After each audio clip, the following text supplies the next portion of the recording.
They called him the most dangerous spy in history, but not because he carried a gun, not because he slipped through shadows in a trench coat, whispering secrets through a dead drop in Berlin. No, his weapon was something far more terrifying: information.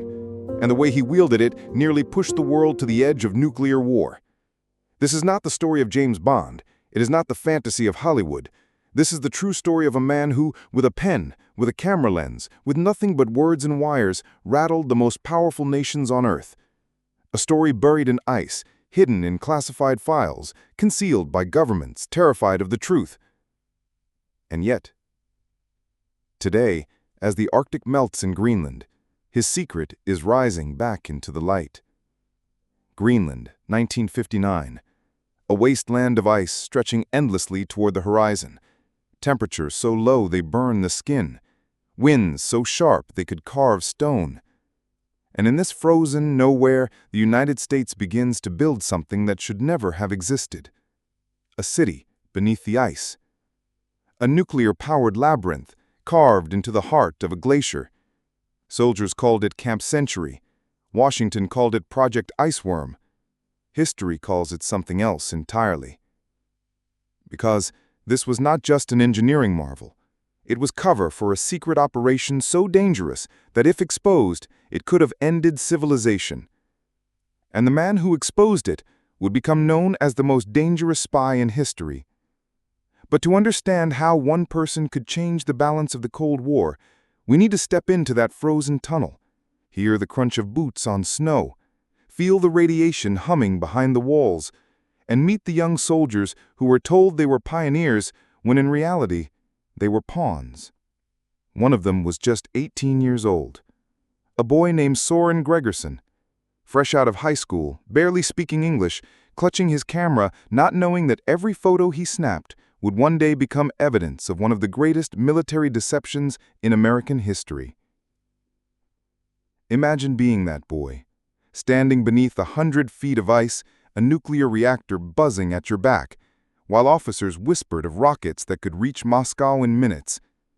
Imagine being told it was all safe, all noble, all in the name of peace, while your government plotted a strategy that could ignite a war no one would survive. This was espionage on a new scale. Not men in fedoras exchanging envelopes in the rain, but armies, scientists, presidents, and spies playing chess with the fate of the world. And yet, one truth cut deeper than all the propaganda, deeper than all the icy tunnels and missile silos. Secrets don't stay buried forever. As the ice melts in Greenland today, the toxic remains of Camp Century, radioactive waste, chemical sludge, poison fuel, are inching closer to the surface. The spy's legacy, hidden for decades, is awakening, and with it, the memory of a world that once stood one misstep away from nuclear fire. So when we call him the most dangerous spy in history, we don't mean he killed the most people. We mean his truth still haunts us, still poisons us, still forces us to ask, what else lies beneath the ice? This is his story, a story of courage and deception, of politics and propaganda, of ice and fire. And before this journey is over, you may find yourself asking not whether he was a hero or a traitor, but whether we, all of us, have been the real spies, keeping watch over secrets too heavy to hold, too dangerous to reveal. From the air, Greenland looked like emptiness, a frozen desert stretching endlessly, untouched, eternal. But in 1959, the U.S. Army saw not emptiness, but opportunity. Beneath that ice, they dreamed of hiding the most terrifying arsenal mankind had ever built. They called it Camp Century. Officially, it was a research station. Unofficially, it was a city of secrets, dug straight into the heart of the glacier. The plan was audacious. Soldiers carved 23 trenches, each as long as football fields, and buried them under 100 feet of snow. They lined the tunnels with steel arches, covered them with more snow, and hid the entire complex from the world above. From the outside, you saw nothing but white. But inside? Inside was a surreal underworld. Barracks, kitchens, laboratories, even a church. A small nuclear reactor, flown in piece by piece, powered the entire camp. Heat, light, electricity, all humming beneath the ice, like a heartbeat no one could see. It was unlike anything mankind had ever attempted, a fortress beneath a glacier, a city in the frozen dark. And at its center was fear. Because Camp Century wasn't just a scientific experiment, it was cover for something called Project Iceworm.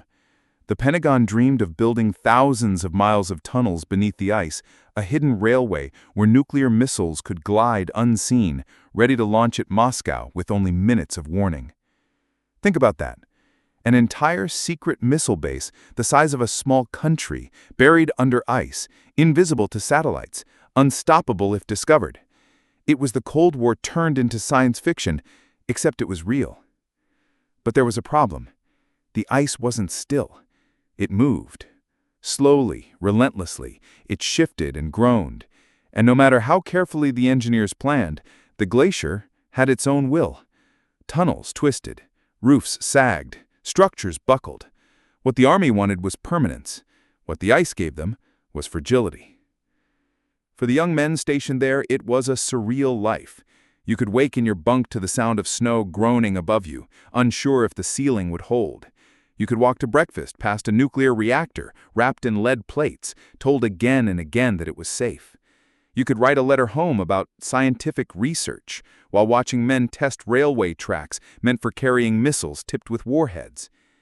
And through it all, the propaganda cameras rolled. Films showed soldiers skiing, laughing, playing baseball under the midnight sun. They wanted the American public to see not fear, but triumph. Look, our boys are living happily beneath the ice. Nothing is impossible for the United States. But the truth was different. Behind the smiles were headaches, sleepless nights, paranoia. The Arctic sun never set, flooding the camp with a strange, eternal twilight. Soldiers lost their sense of time. Some drifted into depression. Others grew restless, desperate to escape. The ice pressed on them, not just physically, but psychologically, like a weight that never lifted. And still, orders came. Build more tunnels. Expand the dream. Test the railway. Prepare for a future where nuclear missiles sleep beneath the ice, waiting for the signal to awaken. Among the young faces in Camp Century was Soren Gregerson, the Boy Scout turned assistant, camera in hand.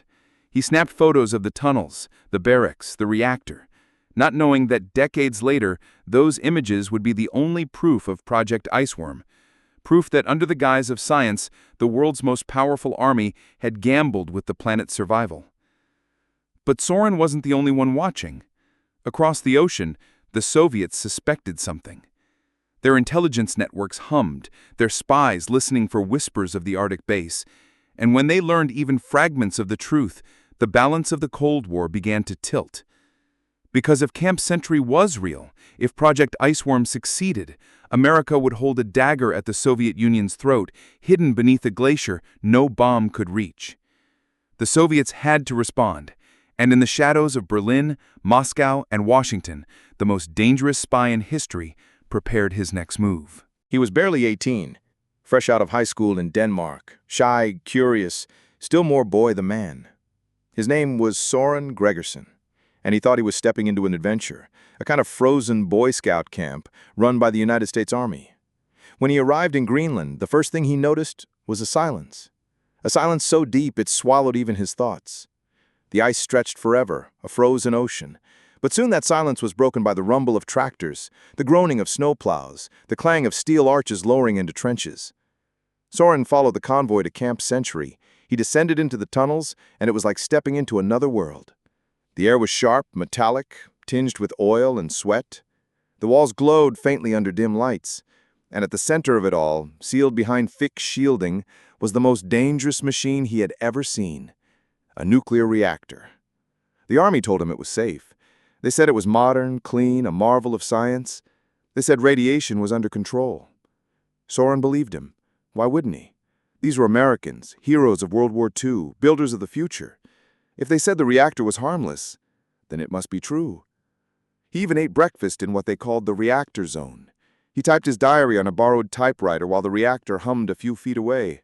Today, we had chilled tomato juice, roast turkey, pumpkin pie. Christmas dinner under the ice. He snapped photographs of smiling soldiers, eating, drinking, laughing. To anyone who saw the pictures, it looked like a miracle.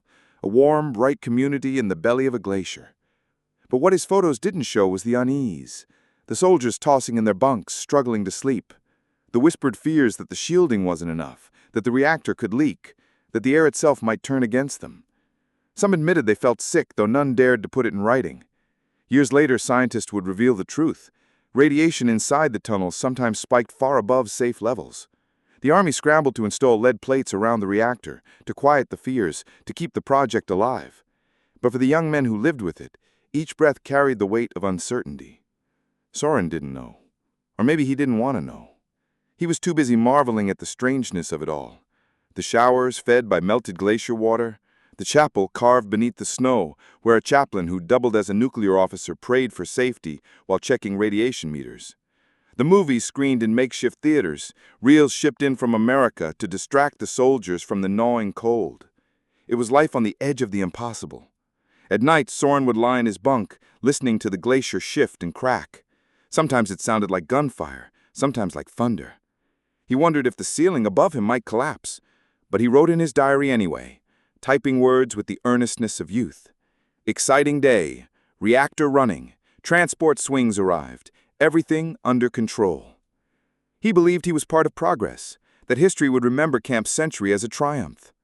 He didn't know that buried beneath his feet was something far darker, Project Iceworm, the secret plan to hide hundreds of nuclear missiles in tunnels carved across the Arctic.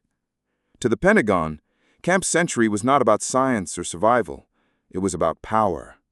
To Soren, it was just an adventure. But the photographs he took, casual, innocent snapshots, would one day become the most damning evidence that America had gambled with the planet's future. And as the boy scribbled in his diary, thousands of miles away, another man was studying those same whispers. A man who knew that the ice was not just hiding a reactor, but a revolution in warfare. A man who understood that information, not missiles, would decide the balance of the Cold War. The spy.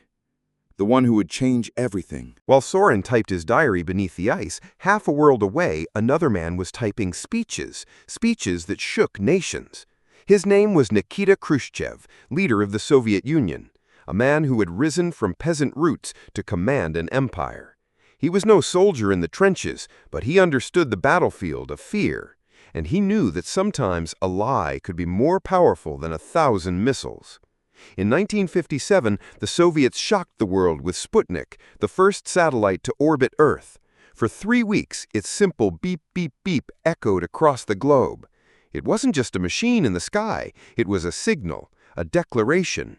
We can reach higher than America. The United States trembled. Parents stood in their backyards staring upward, wondering if the same rocket that launched a satellite could also deliver a bomb. The space race wasn't about stars, it was about survival. And Khrushchev knew how to play the game. He paraded tanks and missiles through Red Square, columns of steel rolling past the Kremlin as if they were endless.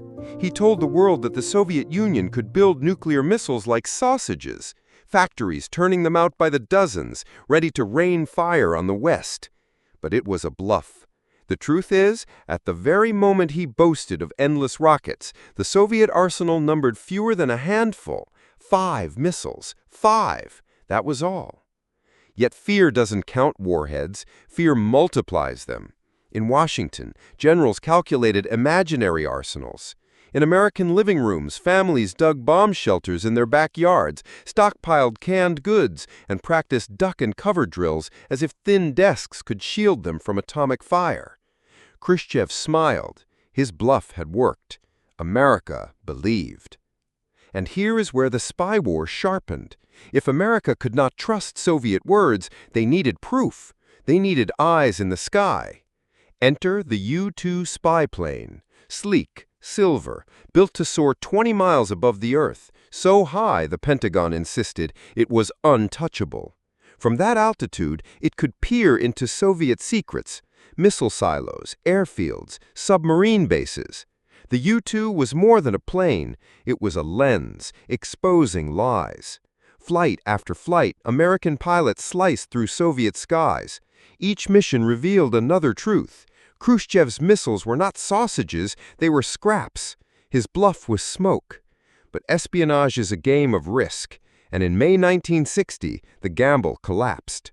A U-2, flown by pilot Francis Gary Powers, was shot from the sky by a Soviet missile. Powers survived, parachuted into enemy hands. The spy plane, once thought invincible, lay shattered in Russian soil. And America's secret was no longer secret. The timing could not have been worse. President Eisenhower was preparing for a historic summit with Khrushchev, a chance to thaw the Cold War. Instead, the downed U-2 became proof of American duplicity. The Soviets paraded Powers on television, humiliated the United States at the United Nations, and shattered the summit before it began. The Cold War deepened, mistrust calcified, and somewhere beneath the ice in Greenland, Project Iceworm crawled forward. Khrushchev's bluff had bought the Soviets time. The U-2 incident had stolen America's dignity. But in the shadows, both nations understood the same truth. The next war would not be decided by tanks or trenches. It would be decided by secrets. And in that world of secrets, one spy, a man whose name still whispers through history, was about to change everything. The world saw Camp Century as a curiosity. Newsreels showed smiling soldiers drinking coffee under the Arctic sun, building snow tunnels like children playing in winter. The U.S. Army called it the city under the ice, safe, harmless, even whimsical.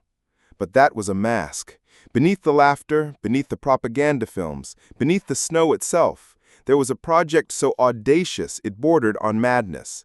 The Pentagon called it Project Iceworm. The vision was staggering. An underground network stretching across Greenland, tunnels longer than the New York subway system, hidden railways snaking beneath the ice. On those rails, hundreds of nuclear missiles would move silently from cavern to cavern, never staying in one place long enough to be targeted. Invisible, untouchable, always ready. If completed, Project Iceworm would have turned Greenland into the deadliest launch pad on Earth, a frozen dagger aimed straight at the Soviet heart. The Army estimated it could conceal up to 600 nuclear missiles under the ice, 600 warheads, each capable of vaporizing a city in minutes. For the Pentagon, it was genius. For humanity, it was insanity. But how do you test a dream like that? You start small. You build a prototype city, Camp Century. You install a nuclear reactor. You test tunnels, railways, ventilation, psychology. You study whether men can survive in this strange, suffocating world. And you keep it all secret. Even Congress wasn't told the full truth. The Danish government, which technically owned Greenland, had no idea the Americans were planning to turn their territory into a hidden missile field. To the Danes, Camp Century was a research station, a noble gesture of Arctic exploration. They saw scientists in parkas, not missiles in silos. But some men in Camp Century knew better. They saw the testing of railways, boxcars rumbling through tunnels as if rehearsing for war. They heard whispers of Iceworm in briefings. They watched officers studying not weather or geology, but blast resistance and missile launch angles. And then there was the reactor. Its hum was more than power. It was proof. Proof that this was no temporary camp, but a foothold for something vast. Still, nature fought back. The glacier moved, slowly, invisibly, but constantly. Floors tilted, walls warped, ceilings sagged. Every day the ice reminded the engineers of one brutal truth. You cannot command a glacier. You can only negotiate with it. And the glacier was a poor negotiator. Soldiers learned to live with the unease. They shoveled snow to keep tunnels clear. They tightened bolts as walls groaned. They prayed the reactor would hold. They wrote letters home about scientific research, while inside they knew they were test subjects in a military gamble. For young men like Søren Gregersen, the truth revealed itself only in fragments. He snapped photos of railway tests, not realizing they were prototypes for nuclear transport. He wrote in his diary about snow collapsing, not understanding it was the glacier rejecting the human invasion. He thought he was documenting history, And he was, just not the history he imagined. Meanwhile, the Soviets listened. Their intelligence networks caught hints of something in Greenland, something America did not want the world to see. They didn't yet know the full scale of Iceworm, but they knew enough to fear it, because if Iceworm succeeded, Moscow would be under constant, invisible threat. And so, in the chessboard of the Cold War, Greenland became more than a frozen wasteland. It became the square that could decide checkmate. But Project Iceworm was not only a gamble against the Soviets, it was a gamble against the ice itself. And ice, as history would prove, is an unforgiving enemy. If Project Iceworm was America's frozen secret, then the U-2 spy plane was its watchful eye. High above the Arctic winds, the U-2 soared at 70,000 feet, a silver ghost peering into enemy lands. From that altitude, pilots could photograph Soviet missile bases with a clarity so sharp you could count the rivets on a warhead. Washington believed the plane was untouchable, too high, too fast. The Soviets could do nothing but shake their fists from below. And so, flight after flight, American pilots slipped across Soviet skies, gathering proof that Khrushchev's boasts of endless missiles were lies. But espionage breeds arrogance. In May 1960, arrogance fell from the sky. Pilot Francis Gary Powers was flying deep into Soviet territory when a missile streaked upward, finding its mark. The unthinkable happened. The U-2 was shot down. Powers parachuted into Soviet hands, alive but captured. The incident was a disaster. America had insisted the U-2 program was only for weather research. Now the wreckage lay in Moscow, broadcast for the world to see. The Soviets had their proof, and the world had its scandal. Khrushchev seized the moment. At the Paris Peace Summit, he stormed from the table, denouncing Eisenhower, crushing any hope of easing tensions. The Cold War deepened. But while the world saw humiliation, the Pentagon saw urgency. If the Soviets could hit a plane at 70,000 feet, what else could they do? America's frozen fortress beneath the ice became more than an experiment. It became a necessity. Because the spy in the sky had fallen, now the survival of secrets rested in the silence of ice. Beneath 100 feet of snow, Camp Century lived like a paradox. It was both claustrophobic and endless. A world carved into tunnels, where days blended into nights, and nights stretched into forever. The soldiers called themselves mole men. They worked in 12-hour shifts, shoveling snow, reinforcing walls, keeping the tunnels alive against the glacier's slow, crushing grip. Food arrived frozen, stacked in what they boasted was the largest deep freeze in the world. Steaks, fruit, canned goods, flown thousands of miles, only to be buried beneath the ice. There was a chapel, where a chaplain doubled as a nuclear safety officer. There was a small theater, where reels of Hollywood films flickered against icy walls, giving brief glimpses of a world far away. There was even a barber, cutting hair in tunnels that hummed with the reactor's pulse.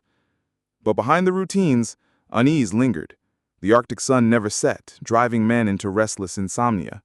The walls groaned and shifted, sometimes collapsing overnight, leaving tunnels twisted and scarred.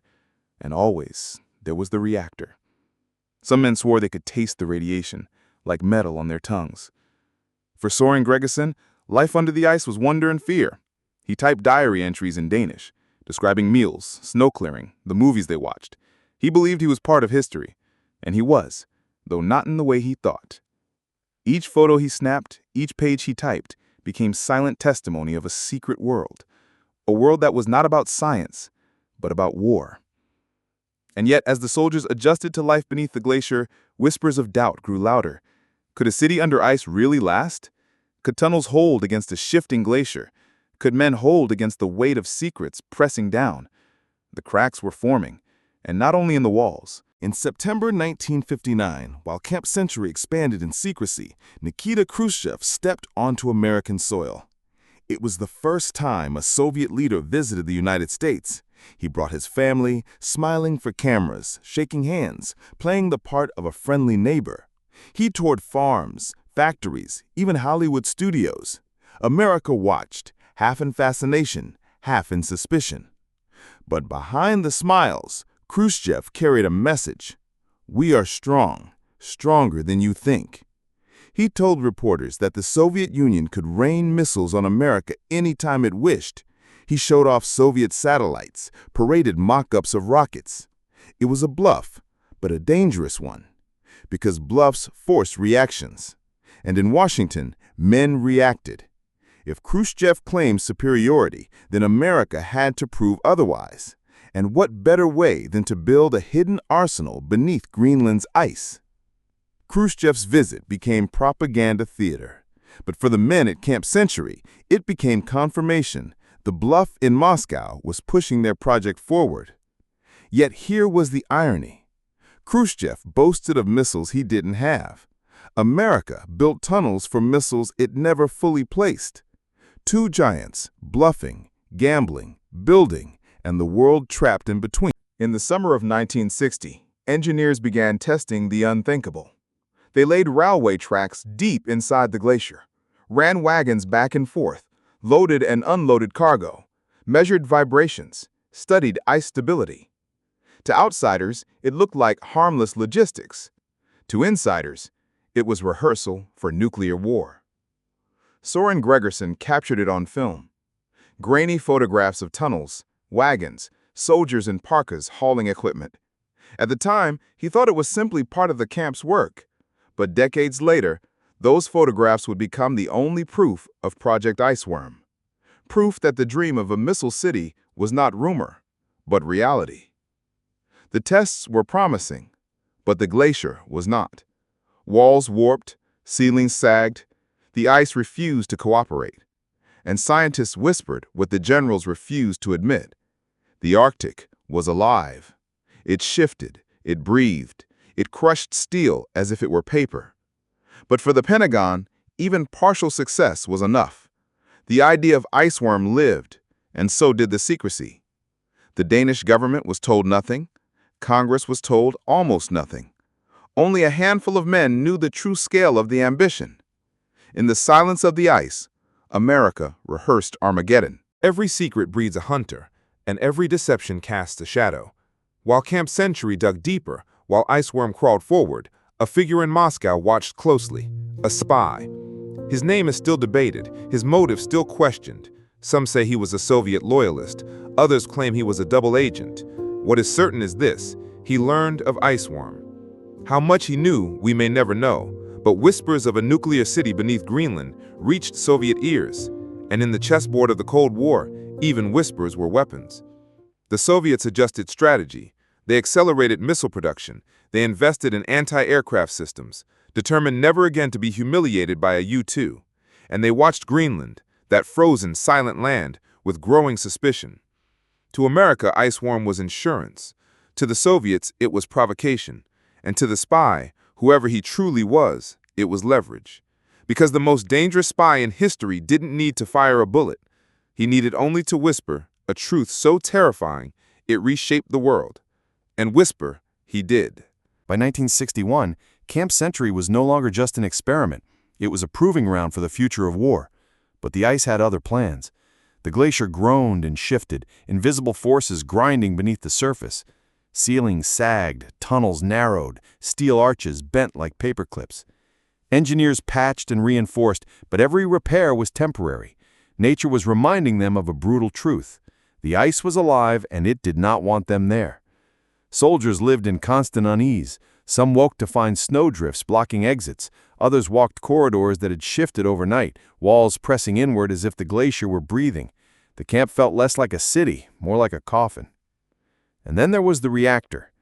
Lead plates lined the chamber, shielding men from radiation that still leaked through the tunnels. Some soldiers swore their skin itched, their sleep grew restless, their dreams strange. The army dismissed it as nerves, but nerves don't measure Geiger counters, and those counters clicked. For young Soren Gregerson, it was both terrifying and thrilling. He wrote in his diary of the reactor's hum, of the snow collapsing, of the endless daylight that robbed him of sleep. He thought it was adventure. In truth, it was survival. Outside, propaganda painted Camp Century as a triumph. Films showed soldiers laughing, skiing, riding levers home. Inside, men whispered of collapse. The cracks were widening, and not only in the ice, because secrecy has its own weight.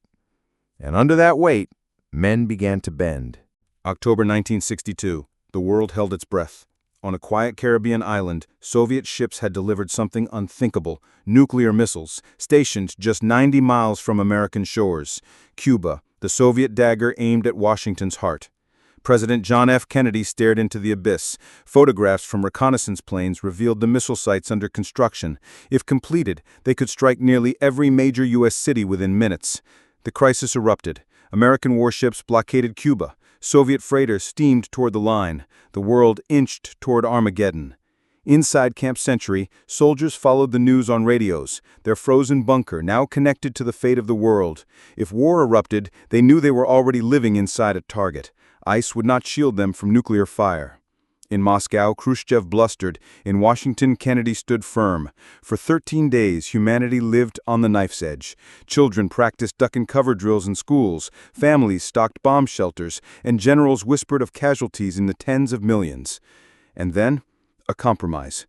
Khrushchev agreed to withdraw the missiles. In return, Kennedy promised not to invade Cuba and quietly removed U.S. missiles from Turkey. The world exhaled. War had been averted. But the lesson was clear. Nuclear weapons were not just bombs. They were bargaining chips. They were propaganda. They were theater. And for the men of Camp Century, it was confirmation. The project beneath the ice wasn't just paranoia. It was part of the same deadly play, the Cold War script where one bluff could kill millions. And somewhere, the spy was watching. He was never the kind of spy who carried silenced pistols or escaped through sewers. His weapon was subtler, more devastating: information. The identity of the man who first whispered of Iceworm remains debated. Some say it was a Soviet double agent within NATO. Others believe it was fragments gathered from intercepted communications, pieced together like shards of glass. What matters is this: the Soviets learned enough to fear it. They knew America was digging beneath Greenland. They knew railways were being tested. They suspected nuclear missiles could be hidden there. And in espionage, suspicion is enough. The spy fed Moscow what it craved: a reason to accelerate. Soviet missile production soared. Anti-aircraft defenses multiplied. The bluff of Khrushchev was being replaced by a reality America had hoped to prevent. And yet, even as the Soviets bristled, the spies' whispers spread beyond Moscow. In Europe, rumors circulated. In Denmark, quiet questions surfaced about what America was really doing on their territory. The spy had done his job, not by delivering blueprints, but by planting doubt. And in the Cold War, doubt could be deadlier than bombs. Secrecy is heavy. It presses on men like the glacier pressed on Camp Century. Soldiers learned to live with silence. Letters home were censored. Diaries were vague. Official reports painted cheerful pictures. But in private, men confessed their fears. To each other, never on paper. Some broke under the strain. Isolation gnawed at them. The endless light outside drove them into sleepless haze. The ice seemed to whisper, cracking and shifting like voices in the dark. Psychologists studied them. Camp Century was not just an engineering test, it was a human experiment. Could men survive underground for months, cut off from the sun, living with the hum of a reactor and the weight of secrecy? The answer was complicated. Some adapted, building routines, finding solace in small rituals, shaving, reading, playing cards. Others drifted into despair. And still, the orders came. Keep digging. Keep testing. Keep quiet. The ice was moving. The soldiers were breaking. The reactor was leaking. And yet, the silence held. Because in the Cold War, silence was survival. But silence has a cost. And soon, that cost would be revealed. By 1966, the dream of Iceworm was dying. The glacier had won. Tunnels twisted, collapsed, buried in snow. Walls buckled under the constant pressure. Engineers admitted what they had feared from the beginning. The ice was too unstable. The city beneath the snow could not last. The U.S. Army packed up. They dismantled the reactor, shipped it home, and abandoned the rest. Prefab houses, machinery, food stores, fuel barrels, even radioactive waste, all left behind. buried under the ice, out of sight, out of mind. Camp Century was closed. Officially, it had been a scientific experiment no longer needed. Unofficially, Project Iceworm was deemed too dangerous, too unstable, too costly. But secrets don't melt away. They freeze. They wait. As the army left, Soren Gregerson carried with him his diary, his photographs, snapshots of a world that was supposed to remain hidden forever. He didn't know it then, but those simple images would become a time bomb. Because the ice does not keep secrets forever. It moves, it melts, and as the climate warms, Camp Century's buried poisons are rising again. The camp collapsed, but the consequences did not. And the spy, the most dangerous spy in history, understood this better than anyone. Because once truth is uncovered, whether by melting ice or whispered secrets, it cannot be buried again. In 1966, Camp Century was left behind. The official word? Scientific project completed. The truth, the ice had swallowed their ambition whole. The Army removed what it cared about. The nuclear reactor, dismantled and shipped back to the United States. But the rest? It stayed. Beneath the snow, they left everything. Tunnels, prefabricated houses, machinery, chemical waste, diesel fuel by the thousands of gallons, even radioactive material, sealed but not secured. All of it entombed in a glacier, left to history, left to time. They believed the ice would keep their secrets forever. The Arctic was eternal, frozen, immovable, or so they thought. But glaciers are not still. They shift, they move, they melt. And secrets, like ice, eventually surface. When the gates closed on Camp Century, no press conference told the truth. No apology was offered to Denmark, whose land had been used for a hidden nuclear experiment. No warning was given to Greenland, whose people would inherit the toxic legacy. The camp was buried not just in snow, but in silence. And that silence would last for decades. To Denmark, Camp Century had always been presented as harmless, a scientific outpost, nothing more. They permitted it, even welcomed it, believing it would advance research and strengthen ties with America. But the truth, Project Iceworm, was hidden from them. Washington knew the Danes would never agree to hundreds of nuclear missiles buried on their soil, so the Pentagon lied. When Camp Century collapsed, Denmark asked quiet questions. Why had it been shut down? What exactly had been happening beneath the ice? The answers were vague, evasive, wrapped in diplomatic language. Years passed, files stayed classified, and Denmark remained in the dark. But not everyone was blind. A few Danish officials suspected more. Rumors of nuclear weapons circulated in whispers. Reports hinted at military purposes. Still, no proof. It was as if Camp Century had been erased.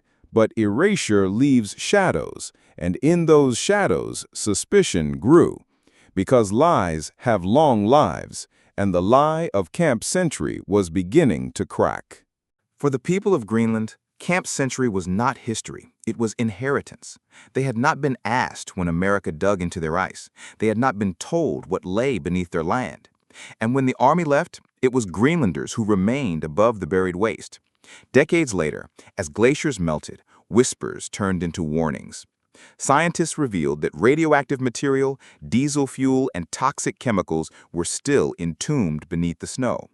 As the ice retreated, those poisons could leak into water, soil, the Arctic ecosystem itself. Greenland demanded answers. Their leaders appealed to Denmark, asking, "What did America leave behind? What danger threatens us now?" But Denmark hesitated. The truth was politically dangerous. Admitting knowledge meant admitting complicity. Admitting ignorance meant admitting weakness. So officials deflected, delayed, denied. For Greenlanders, it felt like betrayal upon betrayal. First, their land was used without consent. Then, their future was risked without warning. Now, their voices were ignored. One Greenlandic leader called it what many suspected, a cover-up. And in that silence, The spies' whispers echoed louder than ever.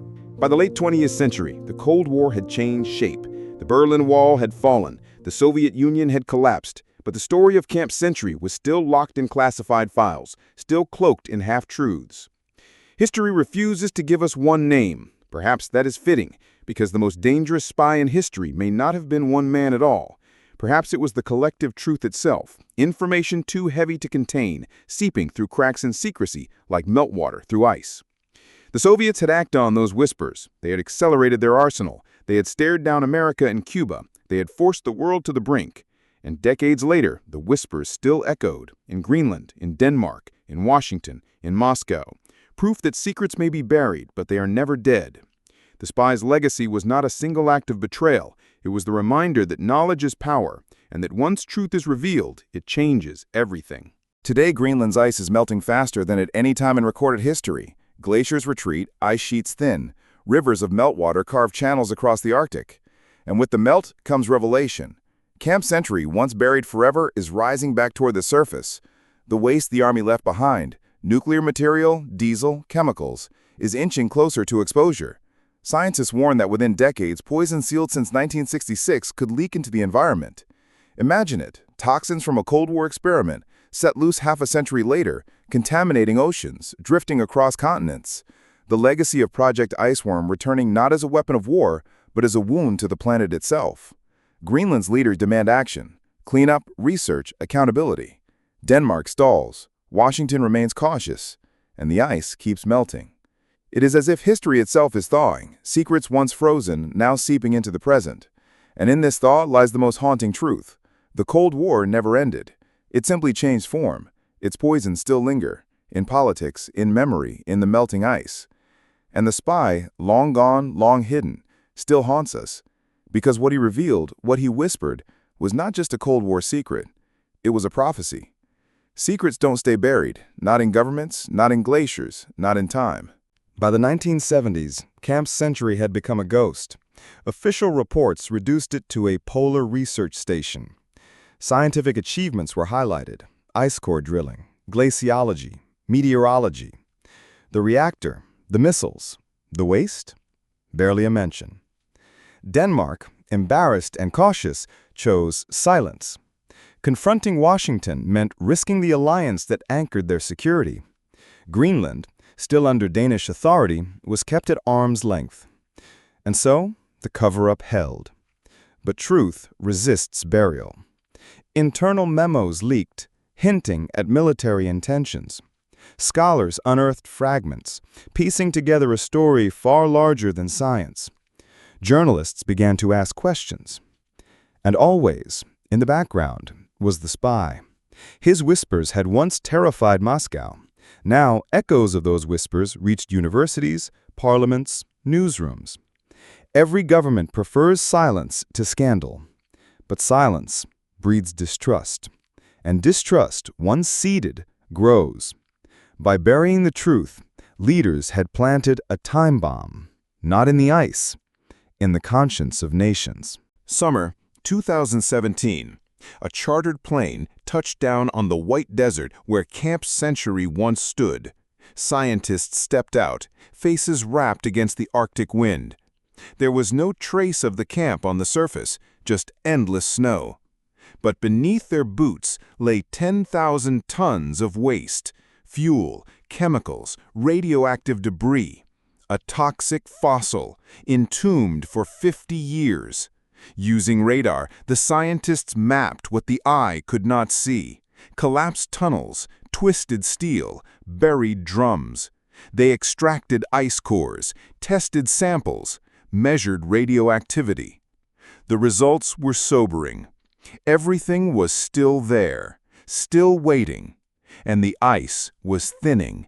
Slowly, steadily, nature was uncovering what the Cold War had hidden.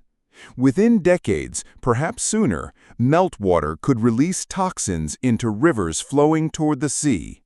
History was no longer past, it was present, it was future. And in the faces of the scientists, you could see the unspoken question: who will bear responsibility when the ice gives up its secrets? Greenland spoke louder, no longer a colony in silence, no longer a people without a say. Their leaders demanded accountability. Aleka Hammond, once Greenland's prime minister, declared, "This is a cover-up. Our land has been used, our future threatened. We demand answers." She called for surveillance, for cleanup, for transparency. She reminded Denmark and America that Greenlanders had not chosen this inheritance. They had not consented to live above a nuclear grave. But answers came slowly. Denmark hesitated. America deflected. Promises were vague, action minimal. For Greenlanders, it was a bitter truth. The Cold War may have ended, but its shadow still weighed on their land, their ice, their lives. And in their cry for justice, you could hear something deeper. The voice of small nations everywhere, caught in the games of great powers, left to carry burdens not their own. The spy had shown the danger of secrets. Greenland showed the cost of them. So who was he? The most dangerous spy in history, not a man with a name carved into history books, not a celebrity of espionage. His identity remains uncertain, debated, perhaps forever unknown. But maybe that is the point, because his danger did not lie in who he was, but in what he revealed. His whispers exposed the fragile balance of the Cold War. They forced the Soviets to act, they forced America to gamble. They pushed the world toward the brink in Cuba, and their echoes still shape us today. Perhaps he was not one man, but many. A pilot's capture, an intercepted cable, a disillusioned official. Perhaps the most dangerous spy was truth itself, slipping through cracks impossible to contain. And if so, then the lesson is clear. Truth is the spy that cannot be silenced. It infiltrates vaults, crosses borders, survives regimes. It may wait decades, but it will surface, like ice melting under the sun. The most dangerous spy in history was not a person, it was the unstoppable force of reality. Today, as you watch this, the ice continues to melt. The Arctic warms faster than anywhere else on Earth. Camp Century's secrets inch closer to daylight. Perhaps one day soon, the poisons will seep into rivers, carried to oceans, shared by all humanity. The legacy of a hidden war delivered not by missiles, but by melting ice. And as the ice thins, we are left with questions. What do we owe to the land we scarred in silence? What do we owe to the people whose futures we risked without consent? What do we owe to ourselves, to history, to truth? Maybe the lesson of Camp Century is not about missiles or spies or governments. Maybe it is about us, about the danger of believing secrets can stay buried, about the arrogance of thinking the future will not remember. Because the ice remembers. It remembers the tunnels. It remembers the waste. It remembers the silence. And when it melts, it will tell the story, whether we are ready or not. So as you turn away from this tale, remember, the Cold War is not gone. It is here, thawing, dripping into rivers, carried on winds, echoing in whispers. And the spy, the most dangerous spy in history, still walks among us, not in flesh, but in truth. In the reminder that secrets, like ice, always break. And maybe, just maybe, the only answer left is not fear, not denial, not silence, but understanding, forgiveness, love. Because if history teaches anything, it is this: we cannot bury the past. We can only face it together.